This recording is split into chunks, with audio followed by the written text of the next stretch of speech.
বিদায়ের বেলাটা সবসময় কষ্টের হয়, যদিও আমরা ঢাকায় থাকি, তারপরেও দূরত্বটা আমাদের জন্য অনেক।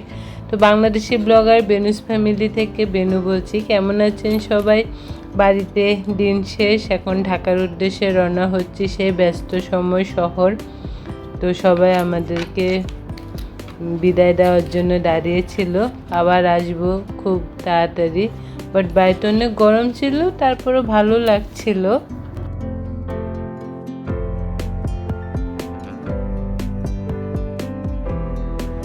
তো এখন আমরা বিআরটিসি কাউন্টারের সামনে যাব।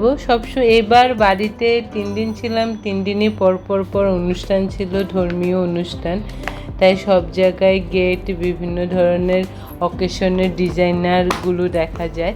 তো বিআরটিসি কাউন্টারের সামনে চলে আসলাম। প্রচণ্ড গরম, সকাল 6টা 6:30 বাজে, বাট রোদের তাপ দেখলে মনে হচ্ছে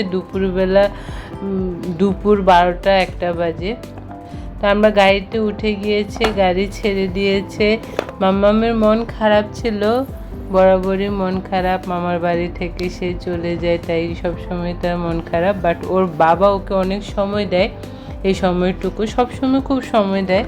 ওই একটা বেস্ট বাবা পেয়েছে, পৃথিবীর সকল বাবাই বেস্ট আমাদের জন্য।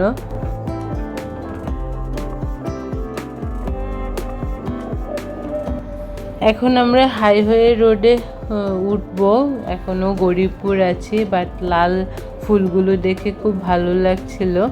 আর এটা হচ্ছে মেঘনা ব্রিজ। সবসময় জল টুবু থাকে, বাট গরমের জন্য জলও অনেক কমে গিয়েছে। তো ঢাকায় নেমে পড়েছি, উবার মাস্ট বি, গরম প্রচণ্ড, তাই উবার নিয়ে নিয়েছি, বাসায় চলে যাব। ভিডিও আজ এ পর্যন্ত, নতুন একটা ব্লগ দেখা হবে। Bye bye, tata.